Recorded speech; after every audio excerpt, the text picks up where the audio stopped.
परंतु खादीमध्ये हा जो प्रवास झाला त्या प्रवासामध्ये मला खूप स्ट्रगल करावं लागलं।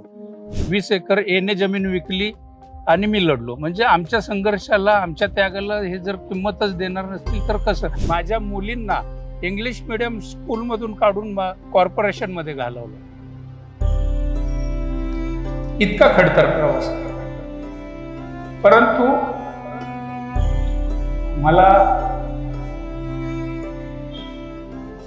परंतु मी डगमगलो नाही।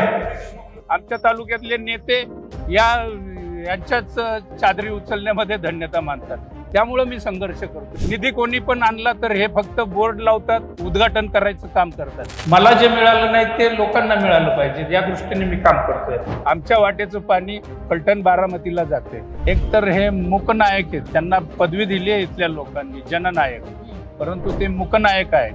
आणि अशा गावामध्ये आज 17 लोकांना मोका लागतोय।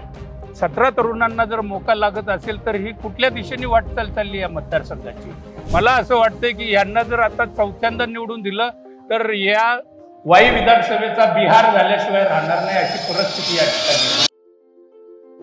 आता काय झालं माहितीये का, आता मी राजकारण कोळून पेरलं। आता मला एकच कळतंय की ह्या प्रस्थापितांना गाडायचं, घराणेशाहीला गाडायचं। मी आज अपक्ष लढतोय आणि ताकदीने लढतोय। सातत्याने अन्याय होत असला तरी देखील मी थकणारा शिवसैनिक नाहीये।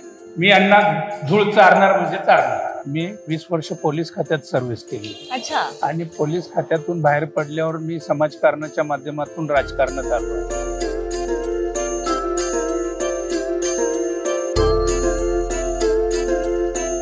नमस्कार, मी मयुरी। जत्रा लोकशाहीची चर्चा वाई विधानसभेची। वाई विधानसभा मतदारसंघामध्ये फिरत असताना आपल्याला वाई विधानसभेतील अपक्ष उमेदवार पुरुषोत्तम जाधव सर आपल्याला भेटलेले आहेत। सर नमस्कार आणि विशेष भारीमध्ये तुमचं स्वागत। आता पुरुषोत्तम जाधव यांची जर ओळख करून द्यायची झाली तर त्यांच्याकडे एक कडवट शिवसैनिक म्हणून पाहिलं जातं। गेली 20 वर्ष ते राजकारणात सक्रिय आहेत। मध्ये 2.5 वर्षापूर्वी ज्यावेळेस शिवसेनेचं बंड झालं आणि एकनाथ शिंदे महायुतीमध्ये सामील झाले, म्हणजे भाजपमध्ये सामील झाले, त्यावेळेस पुरुषोत्तम जाधव यांनी कसलाही विचार न करता थेट एकनाथ शिंदे यांना साथ दिली। त्यांची एक निष्ठावंत शिवसैनिक म्हणून सुद्धा ओळख राहिलेली आहे। गेली 20 वर्ष वेगवेगळ्या निवडणुका त्यांनी लढवलेल्या आहेत। विशेष म्हणजे उदयन महाराजांच्या विरोधात सुद्धा तुम्ही निवडणूक लढवली आहे, लाखांच्या वर मतं घेतलेली आहे। अशी पुरुषोत्तम जाधव यांची ओळख आहे। मला सांगा, तुम्ही एवढी निष्ठावंत शिवसैनिक म्हणून तुमच्याकडे पाहिलं जातं, एवढी निष्ठा दाखवलेली आहे, पण तरी सुद्धा आज तुमच्यावरती अपक्ष उभं राहण्याची वेळ का आली? हे पहा, तुम्ही मला निष्ठावंत शिवसैनिक म्हणताय तर मी बाळासाहेबांच्या पगडा माझ्या विचारांवरती आहे आणि बाळासाहेबांचे जे हिंदुत्वाचे विचार होते ते विचार माझ्या अंगी रुजलेले आहेत। मी 20 वर्ष पोलीस खात्यात सर्व्हिस केली। अच्छा। आणि पोलीस खात्यातून बाहेर पडल्यावर मी समाजकारणाच्या माध्यमातून राजकारणात आलो आहे। परंतु जो पगडा बाळासाहेबांच्या विचाराचा आहे तो कायमस्वरूपी माझ्यावर होता। आणि जेव्हा एकनाथ शिंदे साहेबांनी निर्णय घेतला तो निर्णय त्यांनी हिंदुत्वासाठी घेतला आणि म्हणून त्या क्षणापासून मी त्यांच्या बरोबर काम करतोय। अच्छा, आता मला सांगा, वाई विधानसभेमध्ये उभे राहिलाय। वाई विधानसभेमध्ये महायुतीमध्ये अजित पवार गटाला जागा सुटलेली आहे आणि महाविकास आघाडीमध्ये शरद पवारांच्या पक्षाला जागा सुटलेली आहे। महायुती अजित पवारांच्या पक्षाकडून मकरंदाबा पाटील इथे उभे राहिलेले आहेत आणि शरद पवारांच्या पक्षाकडून अरुणादेवी पिसाळ उभे राहिलेले आहेत। तसे पिसाळांचे मिस्टर इथून आमदार राहिलेले आहेत? नाही, त्यांचे सासरे होते 20 वर्षापूर्वी। अच्छा, 20 वर्षापूर्वी अरुणादेवी पिसाळ यांचे सासरे इथून आमदार राहिलेले आहेत आणि मकरंदाबा पाटील गेली 3 टर्म आमदार राहिलेले आहेत। एवढे मातब्बर मंडळी समोर आहेत, तरी सुद्धा पुरुषोत्तम जाधव यांनी एक धाडस दाखवलेले। धाडस तुम्ही लोकसभेला सुद्धा दाखवलं आणि त्याचा प्रतिसाद सुद्धा आपण सगळ्यांनीच पाहिलेला आहे। पण काय वाटतं, आता ह्या तिरंगी लढतीमध्ये मतविभाजनाचा कसा फायदा करून घेता येईल? हे पहा, आता सगळ्यात महत्वाचं म्हणजे हे आमदार जे आता सध्याचे विद्यमान आमदार आहेत हे एकतर हे मूकनायक आहेत, त्यांना पदवी दिली आहे इथल्या लोकांनी जननायक, परंतु ते मूकनायक आहेत। कारण आतापर्यंत 15 वर्ष ते या वाई विधानसभेचं नेतृत्व करतात, परंतु विधानसभेमध्ये एकदाही त्यांनी प्रश्न विचारलेला नाहीये। आणि अशा या मूकनायकांनी या जिल्ह्यामध्ये या विधानसभेमध्ये अक्षरशः म्हणजे फक्त दहशत माजवली आहे। आणि त्यांचा जो कारभार आहे तो इतका भ्रष्ट कारभार आहे की त्यांनी सगळ्या सत्ता त्यांना हव्यात, त्यांच्या कुटुंबामध्येच सगळ्या सत्ता हव्यात. म्हणजे या जिल्ह्यामध्ये दुसरे कोणी कार्यकर्ते आहेत की नाहीत असा प्रश्न आता सर्वसामान्यांना पडलाय. त्यांच्याच कार्यकर्त्यांना हा प्रश्न पडलाय की अरे हे जे हवंय ते सगळं ह्यांच्याच घरामध्ये पाहिजे. सांगायचं झालं तर सरपंच पदाचे अध्यक्ष यांच्या घरामध्ये, बाजार समित्या आणि बाजार समित्याचं चेअरमन पद, सभापती पद यांच्याकडे, त्याचप्रमाणे इथं जिल्हा बँकेचे चेअरमन देखील त्यांचे भाऊ आहेत सातारा जिल्ह्याचे. त्याचबरोबर साखर कारखाने 2 आहेत, हे दोन्ही साखर कारखाने यांच्या ताब्यात, चेअरमन यांच्याच घरामध्ये, हे स्वतः आमदार आहेत. अहो एवढं काय कमी असताना त्यांना आता मंत्रिपद पाहिजे म्हणून त्यांनी शरद पवार साहेबांना सोडलं आणि अजितदादांबरोबर फक्त सत्ता आणि पैशासाठी त्यांनी नाती तोडली. म्हणजे जो माणूस नाती तोडू शकतो सत्तेसाठी, पैशासाठी, तो सर्वसामान्य जनतेचं काय हित बघणार? आणि म्हणून त्यांनी जे कारभार या ठिकाणी चालवलाय, त्यांच्या बंधूंना खरं तर त्यांनी पवार म्हणजे त्यांनी काम केलंच नव्हतं आता लोकसभेला देखील उदयनराजेंचं, पण तरी देखील त्यांना शाबासकी म्हणून त्यांच्या बंधूंना आता खासदारकी देण्यात आली, राज्यसभेची खासदारकी दिली. म्हणजे काय परिस्थिती काय या विधानसभा मतदारसंघामध्ये? जे काय पाहिजे ते फक्त आम्हालाच पाहिजे. मी तुम्हाला सांगतो, मी 2009ला पहिली लोकसभा लढलो, उदयनराजेंविरुद्ध लढलो होतो. मी तेव्हा शिवसेना भाजपचा उमेदवार म्हणून मी लढलो होतो. त्यावेळी जवळपास मला 2.5 लाख मतं पडली होती. आणि त्यानंतर मी जिल्ह्याची बांधणी करून मी 14ची लोकसभा लढू इच्छित होतो. जिल्हा प्रमुख म्हणून माझा तो अधिकार होता. मागचा उमेदवार 2.5 लाख मतं म्हणजे मी 100% मोदी लाटेमध्ये मी खासदार झालो असतो. परंतु काय झालं कळलं नाही. आयत्या वेळी माशी शिंकली आणि उद्धवजींनी हा मतदारसंघच RPIला सोडला, मित्र पक्षाला. छत्रपती शिवरायांच्या गादीचा जिल्हा कोणीही मागणी न करता का सोडण्यात आलं याचं अद्याप कुणाला उत्तर मिळालेलं नाही. आणि त्यावेळी त्या 2.5 लाख मतदारांसाठी मी जिल्हा प्रमुख पदाचा राजीनामा दिला आणि मी अपक्ष निवडणूक लढलो. आज एवढ्या मोठ्या बलाढ्य ताकदीला मी एक शिवसैनिक एकटा रणांगणामध्ये उतरलो. जवळपास मला 1,56,000 मतं पडली. ही भारतातली अपक्ष मतं हायेस्ट मतं आहेत. नक्कीच. मग मी संघर्ष करतोय सातत्याने. मला जर अशीच माझ्यावर वेळ येत असेल तर मी डगमगणारा शिवसैनिक नाहीये. आणि म्हणून या विधानसभा मतदारसंघामध्ये आमदारांनी सगळे एवढं सोडावं, जिथं कारखानदारी आलेली, खंडाळा तालुक्यामध्ये औद्योगिकरण झाले, त्या औद्योगिकरणाला आम्ही आमच्या जमिनी कमी भावामध्ये दिलेल्या आहेत. आणि तिथं ज्या इंडस्ट्री आली आहे त्याच्यामध्ये ह्यांच्याच बगल बच्चनचे कॉन्ट्रॅक्ट, म्हणजे कॉन्ट्रॅक्ट पण आम्हालाच पाहिजे. जे काय चाललंय ते फक्त मलिदा गँग यांची आता फोफावलेली आणि त्यांच्या माध्यमातून हे गेली 15 वर्ष राजकारण करतायत. आणि मला असं वाटतं की यांना सर्वसामान्य जनतेचं घेणं देणं नाहीये, यांना सामाजिक बांधिलकीची चाड नाहीये. आणि अशी लोक जर वारंवार राजकारणात राहिली तर मला वाटतं, मी आज पूर्व भागामध्ये माझा दौरा आहे, पूर्व भागामध्ये आज अशी परिस्थिती, भुईंज वगैरे ही गावं आहेत, भुईंजमध्ये देखील आज प्रतापराव भोसलेंनी या भागाचं नेतृत्व केलंय. आणि अशा गावामध्ये आज 17 लोकांना मोका लागतोय. 17 तरुणांना जर मोका लागत असेल तर ही कुठल्या दिशेने वाटचाल चालली या मतदारसंघाची? मला असं वाटतंय की यांना जर आता 4थ्यांदा निवडून दिलं तर या वाई विधानसभेचा बिहार झाल्याशिवाय राहणार नाही, अशी परिस्थिती या ठिकाणी. आणि म्हणून सर्वसामान्यांच्या वतीने मी या रणांगणात उतरलोय आणि सर्वसामान्य जनतेने हा लढा ताब्यात घेतलेला आहे. त्यामुळे सातत्याने अन्याय होत असला तरी देखील मी थकणारा शिवसैनिक नाहीये. मी यांना धूळ चारणार म्हणजे चारणार. तुम्ही आता सांगितलं की तुमचा संघर्ष पूर्ण तुम्ही सांगितला, सातत्याने तुमच्यावरती अन्याय होत गेला का? हो, बघा ना, सातत्याने अन्याय कसा झाला. 14ला हा लोकसभा मतदारसंघ सोडायला नको होता, तो मित्र पक्षाला सोडला, मला अपक्ष लढावं लागलं. त्यावेळी पडद्यामागचं राजकारण काय झालं? त्यावेळी मला असं कळलेलं जे आहे की त्यावेळी गोपीनाथ मुंडेंचं आणि उदयनराजेंचे जवळचे संबंध होते, त्यांचं घरोब्याचे संबंध आहेत, ते आपण सगळ्यांनी पाहिलेले आहेत. आणि त्यांनीच उद्धवजींना सांगितलं असावं की पुरुषोत्तम जाधवांच्या ऐवजी तुम्ही दुसरा उमेदवार द्या, कारण त्यांना कळून चुकलं होतं की पुरुषोत्तम जाधव खासदार होतील. आणि त्यावेळी असं पण सांगण्यात आलं की उदयनराजे शरद पवारांच्या पक्षामध्ये निवडून आल्यानंतर ते त्यांच्याच नेत्यांना शिव्या घालतात, त्यामुळं त्यांना बाय द्या. आणि तो बाय देण्यात आला आणि त्यावेळी मला संघर्ष करावा लागला, मी अपक्ष लढलो. त्यानंतर सेनेमधून रीतिरिवाजाप्रमाणे माझी हकालपट्टी करण्यात आली आणि मग नंतर 6 महिन्यांनी विधानसभा लागली. त्या विधानसभेला देवेंद्र फडणवीसांनी, मी हिंदुत्ववादी आहे आणि मी काँग्रेस राष्ट्रवादीमध्ये जायचं तेव्हा संबंध नव्हता, त्यावेळी देवेंद्रजींनी मला बोलवून, त्यावेळी युतीच तुटली होती, उमेदवार नव्हतेच मुळात, त्यामुळं त्यावेळी देवेंद्रजींनी मला तिकीट दिलं.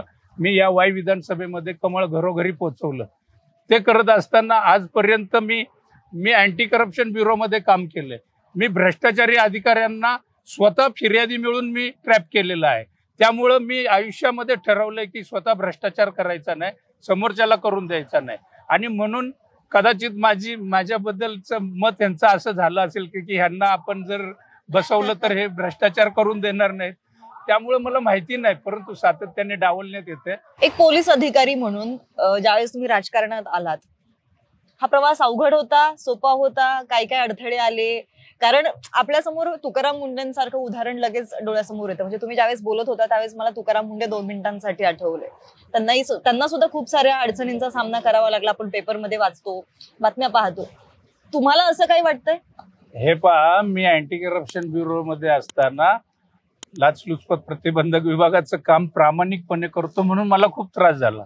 अच्छा. आणि म्हणून मी राजीनामा दिला. तो राजीनामा माझा 3 वर्ष मंजूर झाला नाही आणि 3 वर्षानंतर मी मॅटमध्ये गेलो आणि 3 वर्षाचा पिरियड धरून मी व्हॉलंटरी घेतली. आज मी पोलीस खात्याचा सेवानिवृत्त पोलीस कर्मचारी म्हणून आज मी तुमच्या समोर बसलोय. परंतु खादीमध्ये हा जो प्रवास झाला, त्या प्रवासामध्ये मला खूप स्ट्रगल करावं लागलं. मी खूप शून्यामधून उभं राहिलोय. तुम्हाला सांगायचं झालं तर माझं गाव, आटीत गाव जे माझं आहे ते खंडाळा तालुक्यामध्ये आहे. हा दुष्काळी तालुका. आमचं कुटुंब मोठं. माझ्या आई वडिलांनी आम्हाला इथं पालन पोषण होत नाही म्हणून ते पुण्याला गेले आणि पुण्याला त्यांनी भेळीची हातगाडी लावून आम्हाला लहानाचं मोठं केलंय. त्यामुळं गरिबी काय असते ती आम्ही पाहिलेली आहे. बरोबर आहे. म्हणजे जो माणूस एकदम तळागाळातून वरती येतो त्याला तिथले प्रश्न सुद्धा माहीत असतात. म्हणजे त्या लोकांच्या समस्या, अडचणी हे सगळं त्याने जवळून पाहिलेलं असतं. बरोबर. हे सगळं बघत असताना तालुका आता सध्या कुठल्या वळणावरती आहे असं तुम्हाला वाटतं? हे बा, आता काय झालं माहितीये का, स्ट्रगल करून आम्ही शून्यातून उभे राहिलोय.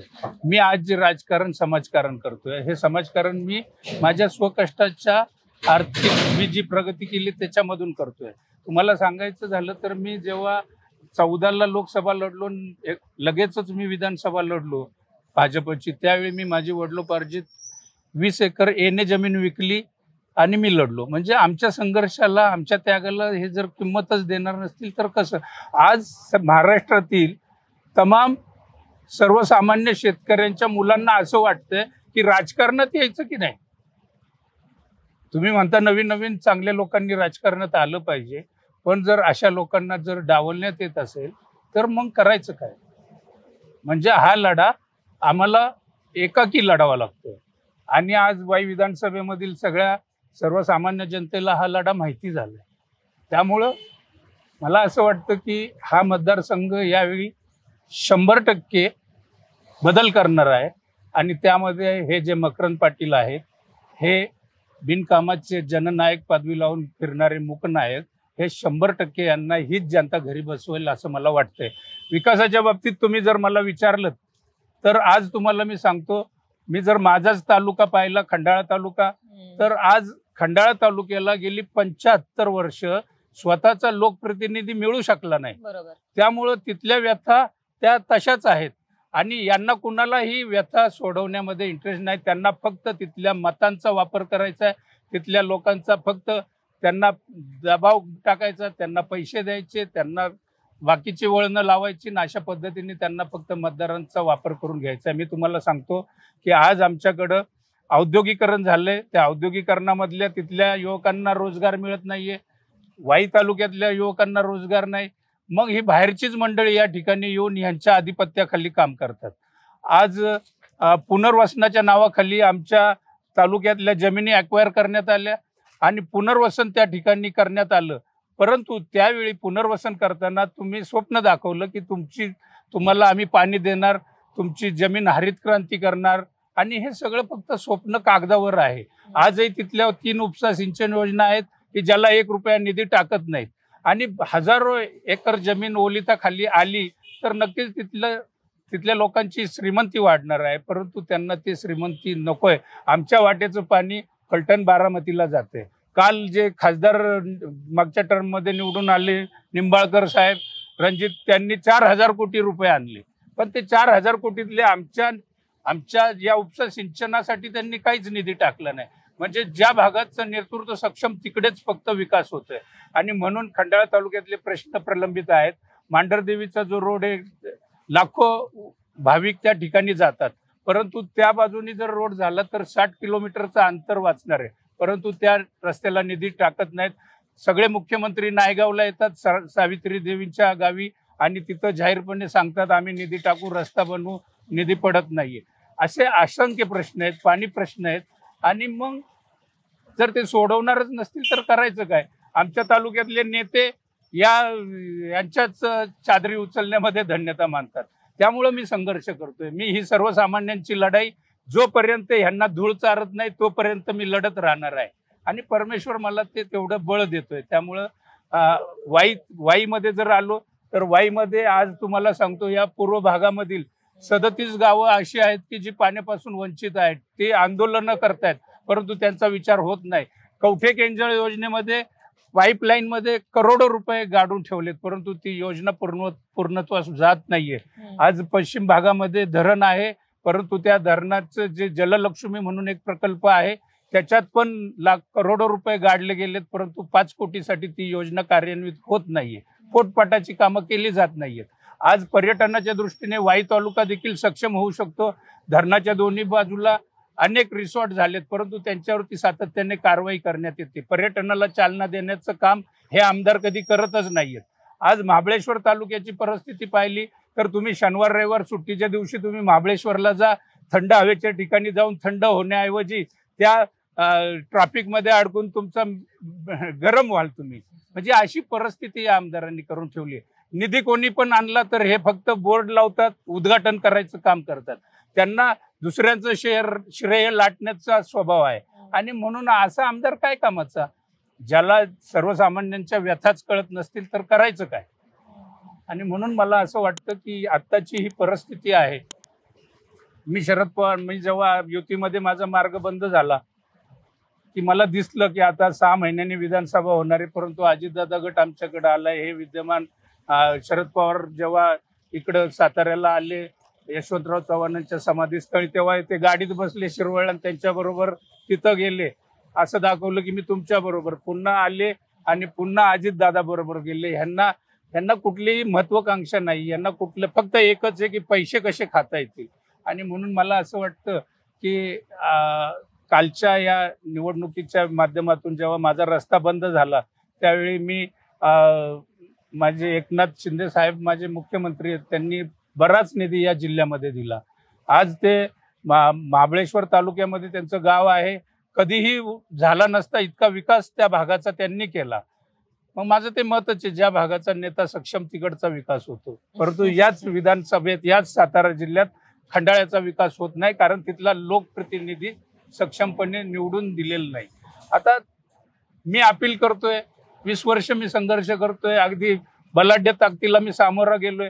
पण आता याच विधानसभेतील मतदारांनी जर हा लढा ताब्यात घेतला असेल तर त्यांना कळून चुकलं की हा माणूस स्वच्छ आहे, चारित्र्यवान आहे, ह्याला कुठल्या भानगडी करत नाही. या आमदाराने गावागावामध्ये गट पाडलेत. यांच्या भावाचा एक गट, यांच्या दुसऱ्या भावाचा एक गट, तिसरा गट यांचा.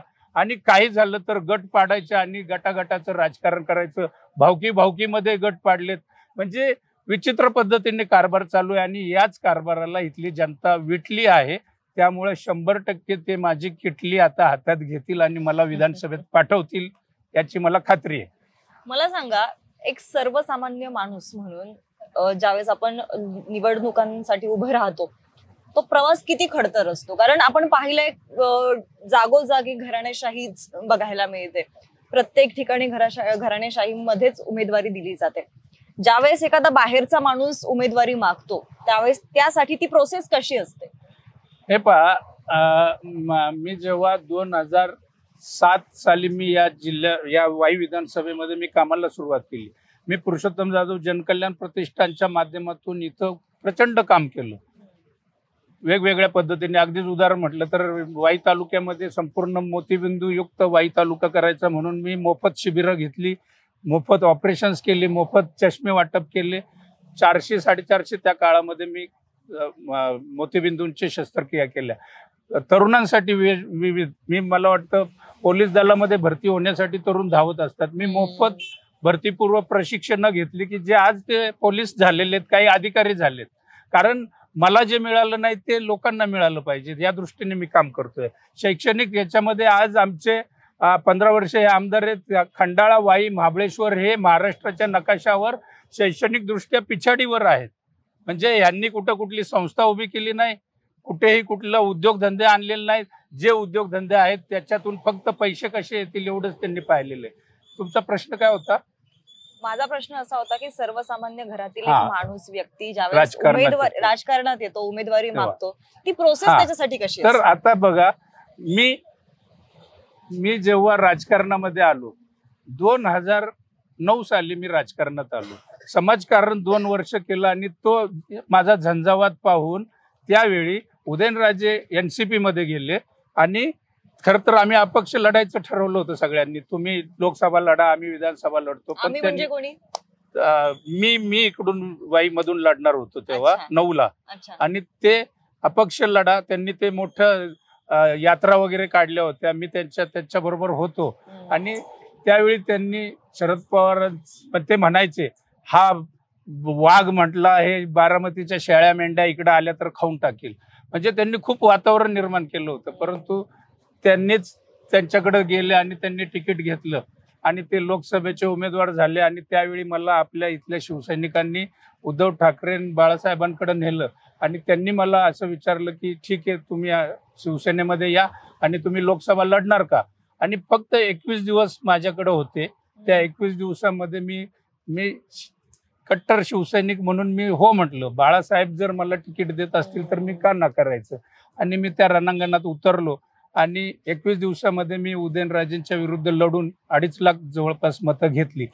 हा जो प्रवास आहे, हा प्रवास खरं तर मी राजीनामा दिल्यानंतरचा माझा प्रवास हा खूप खडतर आहे. मला माझ्या मुलींना इंग्लिश मीडियम स्कूलमधून काढून कॉर्पोरेशनमध्ये घालवलं. इतका खडतर प्रवास आहे. परंतु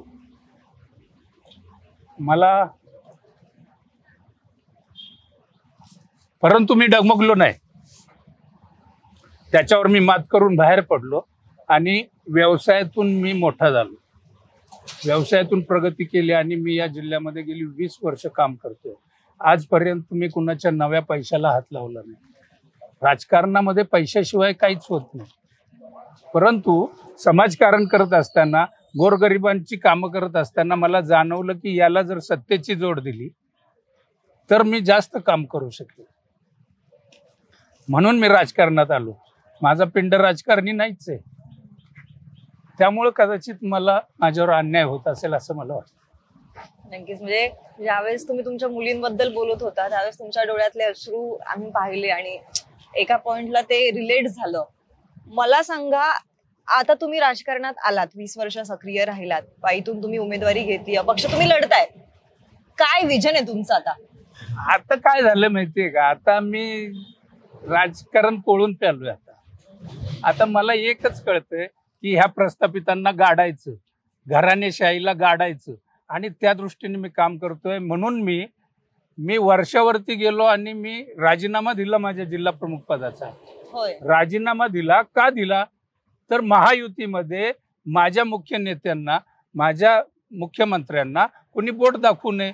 कारण ते दरे येथे आलं असता पत्रकारांनी त्यांना विचारला होता प्रश्न की तुमचे पुरुषोत्तम जाधव जिल्हा प्रमुख ते बंडखोरी करणार आहेत. म्हणून उद्या त्यांना हा विषय कोणी विचारू नये म्हणून मी त्यांना सांगितलं की मी माझा राजीनामा देतो. कारण मला काही झालं तरी लढायचंय आणि मग लढायचंच म्हटलं तर मग त्यांना कोणी विचारू नये म्हणून मी राजीनामा दिला. त्यांना खूप वाटत असेल माझ्याबद्दल, पण युतीमध्ये अजितदादांनी येऊन आमचा मार्गच अडवून टाकला. अजितदादा सत्तेसाठी आणि फक्त सत्तेसाठीच आलेत आणि त्यांनी आमचा मार्ग बंद केला. त्यामुळं मला हा निर्णय घ्यावा लागला. परंतु राजकारणाचा भाग म्हणून आपण तर बघतोय, तुम्ही प्रश्न विचारलाय त्याप्रमाणे आज राजकारणामध्ये काय परिस्थिती आहे? तुम्ही देशाचं राजकारण बघा, हे घराणेशाहीचंच आहे. राज्यामध्ये बघितलं तर जर एक खासदार जर बाप असेल तर त्याच्या मुलाला जर तिकीट नाही दिलं तर तो दुसऱ्या पक्षामध्ये जातो आणि लढतो. इतकी विचित्र अवस्था या राजकारण्यांनी करून ठेवली. फक्त यांना सत्ता पाहिजे, पद पाहिजेत, हेच चित्र आलेलं आहे समोर. आणि म्हणून मी विचार केला, मला लोक, माझे कार्यकर्ते म्हणाले, साहेब आपला महायुतीतला रस्ता बंद आहे, तुम्हाला पक्ष मॅटर करत नाही, परंतु या भागामध्ये शरद पवारांचं वर्चस्व आहे, तुम्ही शरद पवारांना भेटा. मी म्हटलं अरे मी लोकसभेला त्यांना भेटलो होतो. हा मतदारसंघ शिवसेनेचा आहे लोकसभेचा, यापूर्वी मी लढलेलो आहे. आणि शिवसेनेचा मतदारसंघ फक्त उदयनराजे भाजपत आले म्हणून काढून घेण्यात आला. 2014ला मी लढल्यानंतर 2019ची मी तयारी केली होती, भाजपमध्ये होतो. परंतु त्यावेळी भाजपकडे हा मतदारसंघ नाहीये म्हणून उद्धव ठाकरेंनी माझा प्रवेश करून घेतला 19ला. आणि 19ला लोकसभेसाठी प्रवेश झाला. आणि त्यावेळी देवेंद्र फडणवीस मुख्यमंत्री होते, त्यांनी त्यांच्यावरती दबाव आणला, असं त्यांचं म्हणणं आहे. त्यांनी दबाव आणला की ह्या मतदारसंघामध्ये भाजप जरा जास्त आहे आणि म्हणून तुम्ही हा मतदारसंघ भाजपला सोडा. मग उद्धवजी म्हणाले की नाही, आता आमच्याकडे उमेदवार आलेत पुरुषोत्तम जाधव, आम्ही लढणार. परंतु त्यांनी तो त्यांचा आग्रह कायम ठेवला आणि आयत्या वेळी त्यांनी नरेंद्र पाटलांना साताऱ्यामध्ये पाठवलं आणि शिवसेनेमध्ये त्यांनी धनुष्यबाणावरती ते लढले. ठीक आहे, त्यावेळी त्यांनी मला समजवलं, मी त्यांचं ऐकलं. साताऱ्याला कोल्हापूरला 10 लाख लोकांसमोर युतीची सभा होती. त्यावेळी मुख्यमंत्री आपलं उद्धव ठाकरे आणि सगळ्या नेत्यांनी मला समजावलं की तुम्ही 6 महिन्यांनी विधानसभा लढा आणि 6 महिन्यांनी विधानसभा लढा, आत्ता थांबा. मी तेव्हा म्हटलं होतं उद्धवजींना की तुम्ही 14ला पण या साताऱ्यावर भगवा फडकला असता, पण 14ला देखील तुम्ही मतदारसंघ सोडला. ते म्हटले ठीक आहे, तेव्हा चूक झाली, परंतु आता तुम्ही थांबा आणि 6 महिन्यांनी विधानसभा लढा. मग मी त्यांचं ऐकलं आणि मी थांबलो आणि मी नरेंद्र पाटलांचं काम केलं. आज नरेंद्र पाटील पडले, उदयनराजे निवडून आले, परंतु त्यावेळी नरेंद्र पाटलांनी ताबडतोब पुन्हा ते भाजपमध्ये गेले आणि त्यांचं पुनर्वसन करण्यात आलं, त्यांना महामंडळ देण्यात आलं. त्यानंतर 6 महिन्यांनी निवडणुकीच्या वेळी भाजपनी हा सेनेचा मतदारसंघच काढून घेतला. म्हणजे पुन्हा अन्याय, सातत्याने अन्याय. मग त्यावेळी मतदारसंघ काढून घेतला आणि उदयनराजेंनी राजीनामा दिला. पोटनिवडणूक लागली होती त्याचवेळी. मी दोन्हीकडे अर्ज भरला. मी लोकसभा पण लढायचं ठरवलं आणि मी विधानसभा पण लढायचं ठरवलं. आणि मी त्यांना कळलं की आता हा लढतोय म्हटल्यावरती काय होणार आहे ते त्यांना कळलं. आणि म्हणून त्यावेळी मदन भोसले डायरेक्ट मुख्यमंत्र्यांकडे गेले, देवेंद्र फडणवीसांकडे, आणि स्वतःच्या फोनवरून मला फोन लावला आणि तो त्यांच्या हातामध्ये दिला. आणि त्यावेळी देवेंद्रजींनी मला सांगितलं की जाधव साहेब, जे काय झालंय ते झालंय, परंतु आता तुम्ही लढू नका, आता बाण सुटलेला आहे आणि म्हणून आता आपला उमेदवार पडेल, म्हणून तुम्ही आता, त्यांनी मला विनंती केली की तुम्ही आता थांबा आणि आपण तुमचं योग्य ठिकाणी पुनर्वसन करू, ही कमिटमेंट दिली. आणि मी पण त्यांचं ऐकलं आणि 19ला मी थांबलो आणि मदन भोसले भाजपचे उमेदवार आणि उदयनराजे भोसले लोकसभेचे उमेदवार, मी त्यांचा प्रचार केला. मग आता ते दोघेही पडले, परंतु ते दोघे पडल्यानंतर आज यांना खासदार आपलं उदयनराजेंना राज्यसभा देण्यात आली. म्हणजे ज्यांचं पारडं जड, ज्यांना वारसा आहे, त्यांचंच पुनर्वसन होतंय. मग आम्ही संघर्ष करून देखील, सातत्याने लढून देखील आमचा विचार का होत नाही? ठीक आहे, काय हरकत नाही, मला पण मागच्या दाराने कुठं जायचंच नाहीये, मला जनतेच्या दरबारामधून निवडूनच मला जायचंय. त्यामुळं मी त्यांच्या मागे लागलो नाही आणि मला मागायला आवडत नाही. त्यामुळं हे झालं 19चं. आता 24ला मी शिवसेनेचा मतदारसंघ आहे. सीएम साहेब, मुख्यमंत्री साहेबांनी मला सांगितलं होतं की तुम्ही साताऱ्यावर लक्ष ठेवा. दरे, महाबळेश्वर ते दरे हा प्रवास आम्ही गाडीमध्ये केला पहिल्यांदा मुख्यमंत्री झाल्यावर. त्यावेळी सगळी चर्चा झाली होती. त्यावेळी मी सगळी वस्तुस्थिती साताऱ्याची मांडली होती आणि त्यावेळी त्यांनी मला सांगितले की तुम्ही सातारा जिल्ह्यावर लक्ष ठेवा जिल्हा प्रमुख म्हणून, परंतु वाई विधानसभेची बांधणी करा. मी वाई विधानसभेची बांधणी केली, परंतु आज हा मतदारसंघ कायमचा जाऊ नये म्हणून मी सातत्याने मागणी करत होतो की शिवसेनेचा हा मतदारसंघ आहे लोकसभा, तर तो कुठल्याही शिवसैनिकाला तिकीट द्या, आम्ही काम करू. मला जर नसेल द्यायचं तर कोणालाही द्या, परंतु त्यांनी ते तिकीट दिलं नाही. ते उदयनराजेलाच देण्याचं ठरवलं होतं आणि मला पुन्हा एकदा देवेंद्रजींनी फोन केला आणि त्यांनी मला बोलवून घेतलं. त्यावेळी उदयनराजे दिल्लीमध्ये जाऊन तिकिटासाठी बसले होते 7 दिवस. आपण सगळ्यांनी त्या बातम्या दाखवलेल्या आहेत. परंतु जेव्हा कारण देवेंद्रजींना माहिती होतं, त्यांनी फोनवर मला बोलले, तुम्ही फॉर्म भरू नका, तुम्ही मला भेटा. आणि त्यांना हे माहिती होतं की हा जर लढला तर लोकसभेचं सीट देखील त्यांचं जाऊ शकतं. आणि त्यांनी पुन्हा एकदा मला सांगितलं की मी तुमचं पुनर्वसन करतो, मी तुम्हाला ते काही महामंडळ देतो, कॅबिनेट दर्जाचं देतो. आणि त्यांनी मला थांबवलं. मी थांबलो. खरं तर ती माझी चूकच झाली, थांबलो लोकसभेला. म्हणून पुन्हा एकदा माझ्यावर अन्याय झाला. उदयनराजे भोसले निवडून आले. मी जर उभा राहिलो असतो तर 100% ते भाजपचे उमेदवार म्हणून निवडून आले नसते. तरी देखील नंतरचं जे होणं गरजेचं होतं त्यांनी माझं पुनर्वसन केलं नाही. आज विधानसभा लढताना आज मला कोणाबद्दल काही वाटत नाही, म्हणून मी शरद पवार साहेबांना मी भेटलो. राजीनामा दिल्यावर त्यांची मी भेट घेतली की साहेब, माझ्यावर सातत्याने अन्याय झालाय. एका सर्वसामान्य शेतकऱ्याचा मी मुलगा आहे, कष्टकऱ्याचा मुलगा आहे. तुम्ही मला जर तिकीट दिलं तर 100% मी ही निवडणूक जिंकून तुम्हाला दाखवेल. आणि त्यांनी सगळी माझी चौकशी केली. सगळं होऊन देखील त्यांनी अचानकपणे पिसाळांना तिकीट दिलेलं आहे. आता ह्या पिसाळ मॅडम बद्दल मला काही चुकीचं बोलायचं नाही. त्या गेली 10-12 वर्ष काम करत नाहीयेत, कुठल्याही राजकीय समाजकारणामध्ये त्या नाहीयेत. परंतु फक्त त्यांना वारसा आहे, तो पण त्यांच्या सासऱ्यांचा, आणि म्हणून त्यांना तिकीट दिलं असं माझं मत आहे. शरद पवार साहेबांनी देखील घराणेशाहीला चालना दिली आणि म्हणून मी अपक्ष मैदानात उतरलोय. आता काही झालं तरी लढायचं आणि जिंकायचं, हेच ध्येय आहे. ते सर्वसामान्य जनतेच्या माध्यमातून ते होणार आहे. तुम्हाला मी सांगतो, जरी यांनी किती दहशत माजवली, किती पैसा यांनी इथं ओतला, किती तरुणांना बिघडवण्याचं काम केलं, तरी देखील मला खात्री आहे वाई तालुका, महाबळेश्वर तालुका आणि खंडाळा तालुक्यातील जनता मधली फळी नेत्यांची त्यांची जी असती त्या नेत्यांचं ऐकणार नाहीत. परंतु सर्वसामान्य जनतेने ही लढाई ताब्यात घेतली आहे आणि सर्वसामान्य जनता यावेळी विधानसभेमध्ये पुरुषोत्तम जाधवांना पाठवतील याच्याबद्दल आता कुठलं दुमत राहिलेलं नाहीये. त्यामुळे तुम्ही आज या ठिकाणी भेटलात. तुमच्याशी बोलताना मला भारावून पण गेलो मी, कारण प्रवासच एवढा खडतर आहे. येणाऱ्या 5 वर्षांसाठी तुमचा रोडमॅप तयार आहे? हो आहे. मला पहिल्यांदा मी सांगू इच्छितो, आज तरुणांच्या बाबतीमध्ये मी बघतोय तर आपण बघितलं तर खंडाळा तालुक्यामध्ये गेल्या वर्षीच बेरोजगारीचं प्रमाण 37% होतं, ते वाढून आता 42% झालंय.